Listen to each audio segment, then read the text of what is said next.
Strategies क्या रखेंगे आप आगे लोगों को, ये थोड़ा सा। देखिए, सबसे पहले तो मैं आप सबका धन्यवाद, और साथ ही साथ आपके माध्यम से मैं अपने कॉन्स्टिट्यूंसी के लोगों को और ले डिस्ट्रिक्ट के उन सभी लोगों को धन्यवाद देना चाहूँगा जिन्होंने बीजेपी को इतना बड़ा बहुमत दिया है, और बीजेपी में विश्वास रखने के लिए आप सबका बहुत बहुत धन्यवाद। मैं आपको इतना कहना चाहता हूँ, अभी देखिए, अभी तो मैंने अभी चेयर पे मैं अभी बैठा ही हूँ, तो इसके बाद जो है हम अभी हमारे जो एग्जीक्यूटिव काउंसलर्स के जो इलेक्शन होंगे, जो भी नॉमिनेशन होंगे, वो अभी हम चुनेंगे उनको। उसके बाद जब अपना टीम पूरा बनने के बाद सभी काउंसलर्स के साथ एक बैठक हम रखेंगे। उसके बाद आगे के रणनीति हम तय करेंगे, हम किस तरह से आगे हम काम करेंगे। लेकिन मैं इतना आपको आपके माध्यम से लोगों को आश्वासन देना चाहता हूं कि जो भी होगा वो लद्दाख के हित के लिए होगा, और आने वाले 5 सालों में जो है आपको जो है लद्दाख में बहुत सारे नई चीज़ें, एक चेंजेस, नए उम्मीद के साथ आप विश्वास रख सकते हैं।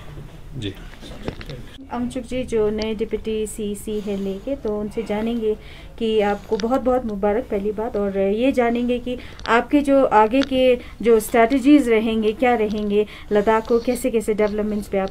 Thank you. सबसे पहले तो मैं आगा साहब को थैंक यू कहना चाहता हूँ कि मेरे ऊपर विश्वास रखा और मुझे इतना बड़ा जिम्मेवारी सौंपा, और इसके तहत मैं अपने और से जितने भी हो सके मैं फुल कोशिश करूँगा कि लद्दाख को एक सक्षम कौंसल देने का, सक्षम लीडर देने का कोशिश करूँगा।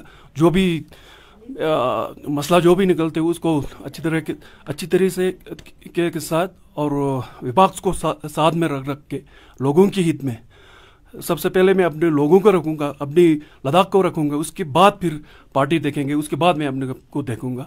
उसकी मैं अपना स्ट्रेटेजी इस तरह से देखता हूँ। Thank you. जो नए सीसी इलेक्ट हुए हैं बीजेपी की तरफ से, उस पर आप क्या कहेंगे? जो नए सीसी का जो आज सिलेक्शन हुआ लिंगशेद कॉन्स्टिट्यूंसी के ताशी ग्यालसन जी को, तो उन्हें सर्वसम्मति से बीजेपी के जितने भी वहाँ पर काउंसिलर्स थे उन्होंने उनको पारित किया और उनको वहाँ पर सीसी चुना गया, और अब मेजॉरिटी उनके पास है।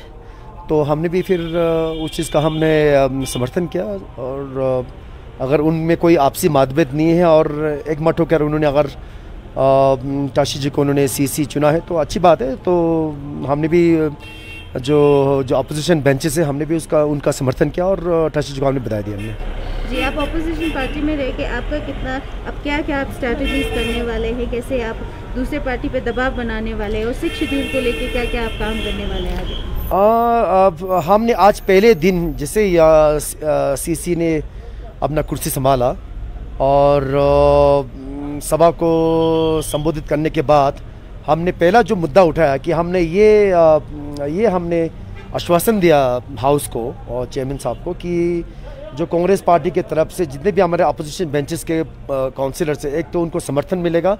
जो भी लद्दाख के हित में बात करती है, अगर वो लद्दाख के हित में बात करते हैं, बच्चों के हित में बात करते हैं, लद्दाख को बचाने की बात करते हैं, तो उसमें उनको हमारा पूरा समर्थन मिलेगा, बशर्ते कि वो कोई भी ऐसे पॉलिसी को हम समर्थन नहीं करेंगे जिससे लद्दाख की ज़मीन की बात हो या लद्दाख की नौकरियों की बात हो, वो हमारे बच्चों के हाथों से, हमारे हाथों से निकलता हुआ जाए। ऐसा कोई भी पॉलिसी, जो चाहे वो केंद्र सरकार से कोई पॉलिसी आती हो, चाहे यहाँ पर यूटी प्रशासन से कोई ऐसा पॉलिसी आता हो, तो उस पर हमने ज़ोर शोर से कहा कि उस पर कोई काउंसिल को उसके ऊपर बिल्कुल हमने एक तरह से चेतावनी दी कि ऐसे किसी भी पॉलिसी पे काउंसिल को समर्थन नहीं देना चाहिए, और हम उसका कड़ी शब्दों में हम उसका निंदा करेंगे। और 6 शेड्यूल के लिए हमने निवेदन किया चेयरमैन साहब से कि वो जल्द से एक सेशन बुलाया जाए और एक मत होकर 6 शेड्यूल पर, एक सिंगल पॉइंटेड 6 शेड्यूल पर रेजोल्यूशन पास करना लद्दाख के हित में होगा। तो हमने उनको निवेदन किया कि जल्द से जल्द 6 शेड्यूल के बाद एक सेशन बुलाया जाए।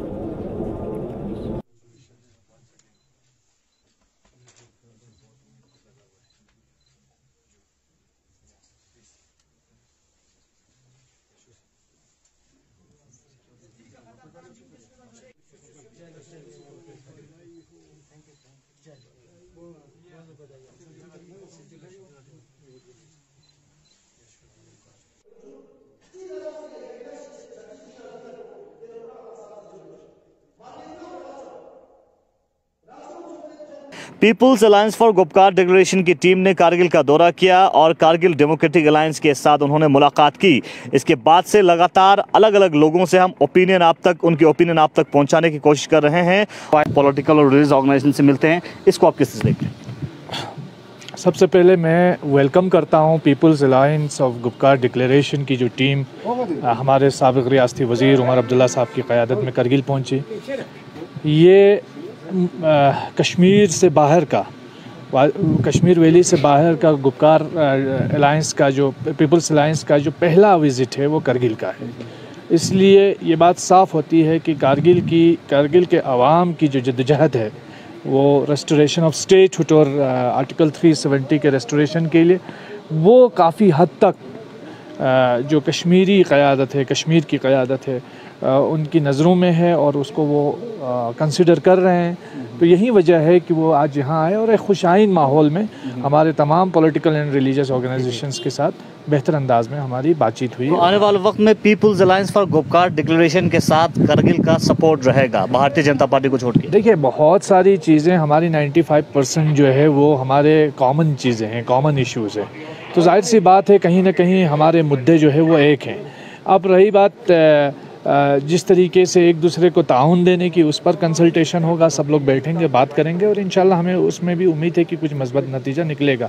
और कुल मिला के ये है कि ये जो जद्दोजहद है ये बका की जद्दोजहद है, किसी ओहदे की जद्दोजहद नहीं है। और जहाँ तक आपने बीजेपी की बात कही तो मैं उम्मीद करता हूँ कि हमारी जो लोकल बीजेपी है उनको ये कंसिडर करना चाहिए, क्योंकि कल ये जो ज़मीन जो है बड़े बड़े कॉरपोरेट्स को जाएगी तो वो उनकी भी ज़मीन है, हमारी भी ज़मीन है। ये जो कॉमन स्ट्रगल है, कॉमन ग्राउंड तलाश करना चाहिए और उनको भी अवामी मसाइल से जुड़ने की कोशिश करनी चाहिए। आने वाले वक्त में एपेक्स बॉडी जो लेह में बना है वो भी बहुत जल्द कारगिल विजिट कर रहे हैं। उस वक्त कारगिल डेमोक्रेटिक अलायंस का किस तरह की ओपिनियन होगा? देखिए, कारगिल डेमोक्रेटिक अलायंस का जब ओपिनियन की जहाँ तक बात करें तो मैं इस्लामिया स्कूल अकेला उसमें ऑर्गेनाइजेशन नहीं है, बहुत सारे ऑर्गेनाइजेशंस हैं, वो सब बैठेंगे, बात करेंगे। बातचीत करने के लिए हम तैयार हैं, लेकिन हमारा मौक़िफ़ साफ़ है कि हम एब्रोगेशन ऑफ आर्टिकल 370 और स्टेटहुड के बाइफर्केशन के, स्टेट को हटाए जाने के, यूटी बनाने के हम बिल्कुल ख़िलाफ़ हैं। उस पर ये हमारा वाज़े पैगाम भी है और ये हमारा वाज़े बयान भी है और इसमें हम सब मुत्तफ़िक़ हैं, एक ही पेज पे खड़े हैं। चलिए, बहुत बहुत शुक्रिया हमारे साथ बात करने के लिए। साथ ही साथ students educational movement of Kargil के प्रेसिडेंट मुर्तज़ा अली है। मुर्तज़ा साहब, क्या कहना चाहेंगे? आज जिस तरह से People's Alliance for Gupkar Declaration की टीम कारगिल आई और कारगिल डेमोक्रेटिक अलायंस के साथ बातचीत किया, इसको आप किस तरह से देखते हैं एज अ स्टूडेंट रिप्रेजेंटेटिव?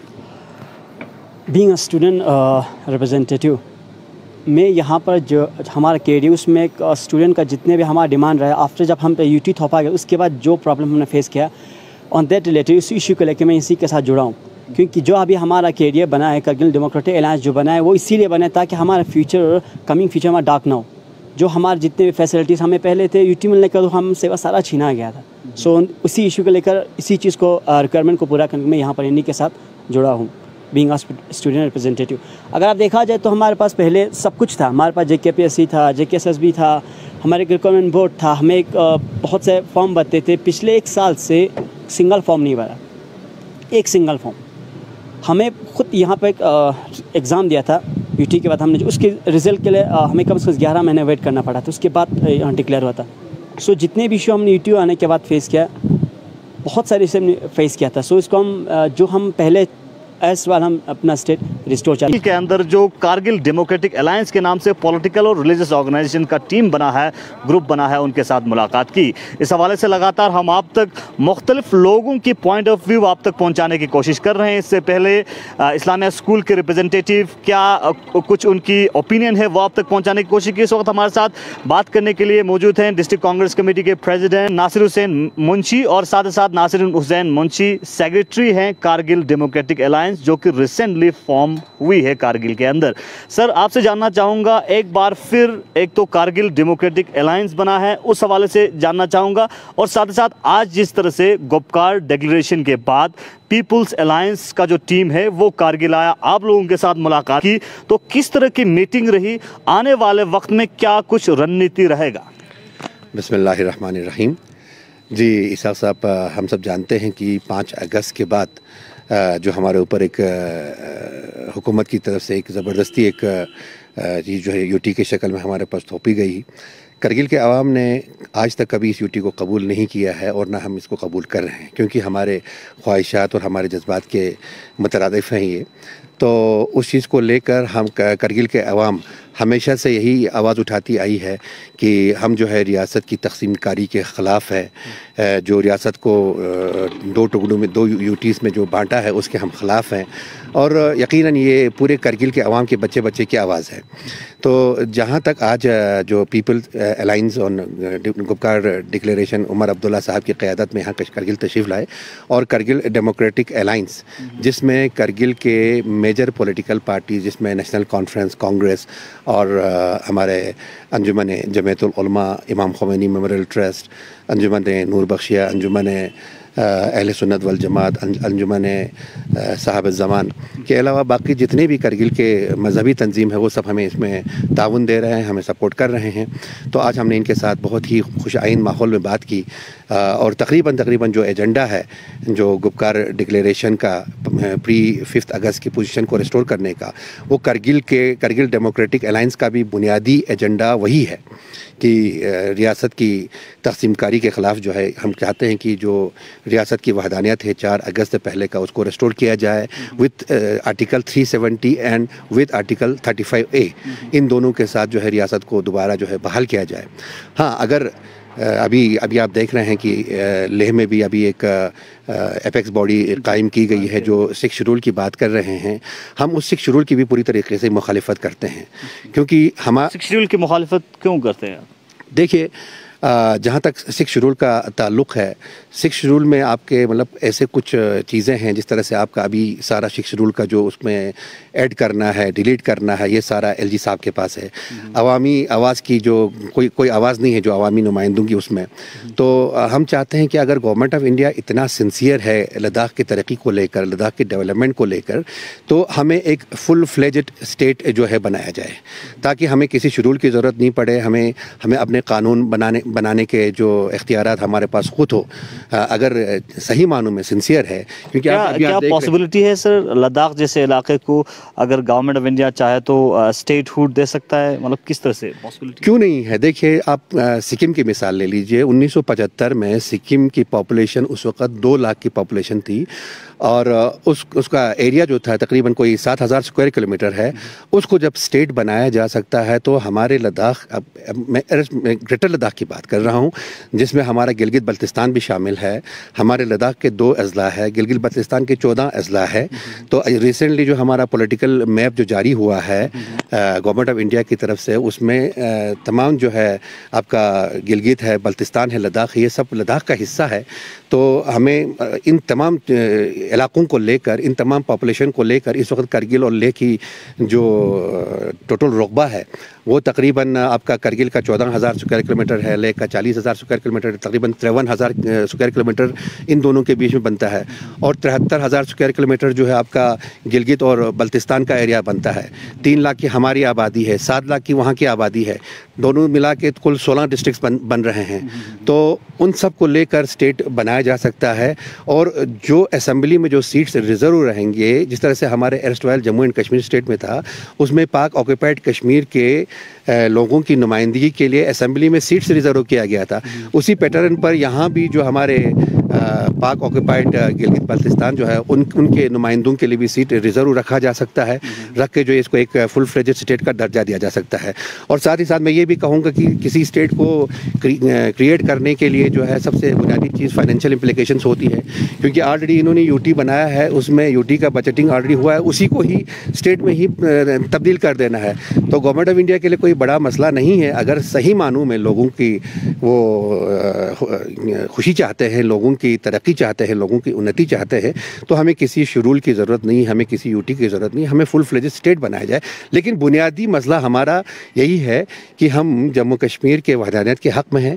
वही जो हमारा erstwhile Jammu and Kashmir state pre 5 अगस्त जो उसको रिस्टोर किया जाए है विद आर्टिकल 370 एंड 35A, तो चाहे वो इंशाल्लाह हमें यकीन है, हमें अपने सुप्रीम कोर्ट पे यकीन है कि वो इसमें लोगों के जो इसमें आईनी पस मंज़र में इसमें ज़रूर फैसला सुनाएंगे और हमें अपना हक़ वापस दो स्ट्रगल एक टाइम पे लगातार जारी रहेगा। एक तरफ से बेसिक जो इस वक्त जो गोपकार डिक्लेरेशन जो पीपल्स अलायंस है उनके साथ कारगिल डेमोक्रेटिक अलायंस का जो बातचीत हुआ है उसमें ये तय हुआ है कि आने वाले वक्त में आर्टिकल 370, 35A और स्टेटहुड की रिस्टोरेशन के लिए जो स्ट्रगल है वो आने वाले वक्त में गोपकार डिक्लेरेशन जो हुआ है पीपल्स अलायंस के साथ जारी रहेगा और साथ ही साथ लद्दाख के लिए स्टेटहुड की मांग भी जारी रहेगी। जी बिल्कुल बिल्कुल। देखिए 370 की बात कर रहे हैं, 35 रेस्टोरेशन ऑफ स्टेट, वो तो हमारा बुनियादी हक़ है, उससे हमें कोई नहीं छीन सकता है। चलो अभी वक्त के थपेड़े हैं, वो कहते हैं ना कि मतलब अभी नासिर काज़मी का मुझे एक शेर याद आ रहा है, वक्त अच्छा भी आएगा नासिर, गम न कर ज़िंदगी पड़ी है अभी। इंशाल्लाह ये वक्त भी नहीं रहेगा, हर अंधेरे के बाद एक उजाला ज़रूर आता है और हम बेसब्री से उस उजाले का इंतज़ार कर रहे हैं और हमें यकीन है कि हमारी जो बुनियादी चीज़ें हैं वो हमको वापस मिलेगी। लेकिन इन द मीन टाइम जब तक कोई फ़ैसला हो जाता है, मैंने आपको पहले ही कहा कि अगर गवर्नमेंट ऑफ इंडिया बिल्कुल सिंसियर है लद्दाख के तई, लद्दाख के लोगों को लेकर, लद्दाख के लोगों के डेवलपमेंट को लेकर, लद्दाख के लोगों की प्रॉस्पेरिटी को लेकर, तो हमें स्टेट बनाया जाए फुल फ्लेज की। क्या यूटी बना के विदाउट लेजिस्लेशन यूटी है जिसमें न सर है न पैर है न कुछ आता पता है ही नहीं, तो कम से कम एक सही मानों में पब्लिक की नुमाइंदगी हो, जो पीपल रिप्रेजेंटेटिव्स की आवाज़ से कहीं तक पहुंच सके। तो ये हमारा मतलब एक और जो सेकंड ऑप्शन जो है ये हमारा इस तरह से रहेगा। जिस तरह से आज पीपल्स अलायंस ने कारगिल का दौरा किया, आने वाले वक्त में एपेक्स बॉडी भी कारगिल का दौरा कर रहे हैं और मुख्तलिफ पॉलिटिकल और रिलीजियस ऑर्गेनाइजेशन के साथ बातचीत कर रहे हैं। उस वक्त कारगिल डेमोक्रेटिक अलायंस की किस तरह की जो है ओपिनियन रहेगा और क्या एपेक्स बॉडी के साथ भी कुछ चीज़ों पे बातचीत हो सकता है और कंक्लूजन एक हल निकल के आ सकता है? बातचीत के लिए देखिए हम हर किसी से बातचीत करेंगे, बातचीत का दरवाज़ा हर किसी के लिए खुला है, हम अपनी मौक़िफ़ उन तक रखेंगे। अभी एपेक्स बॉडी 6 शेड्यूल की बात कर रही है, तो 6 शेड्यूल से भी अच्छा एक प्रपोज़ल हमारे पास है। हम चाहते हैं कि फुल फ्लेज स्टेट हो तो हमें 6 शेड्यूल की ज़रूरत ही नहीं है, हम अपने जो लेजिस्लेशन खुद कर सकते हैं, एडमिनिस्ट्रेशन हम खुद चला सकते हैं, सभी चीज़ें हमारे ताकत जो है आवाम के पास होगी, हमारे पास लोगों के पास होगी। तो यकीनन हमें उम्मीद है कि उनको भी ये प्रपोज़ल जो है अच्छा लगेगा और इस पर वो लोग भी लब्बैक कहेंगे। लद्दाख स्पेशल में फ़िलहाल इतना है, कल फिर मिलेंगे कुछ नए खबरों के साथ। बने रहे गुलिस्तान न्यूज़ के साथ। मोहम्मद इसाक।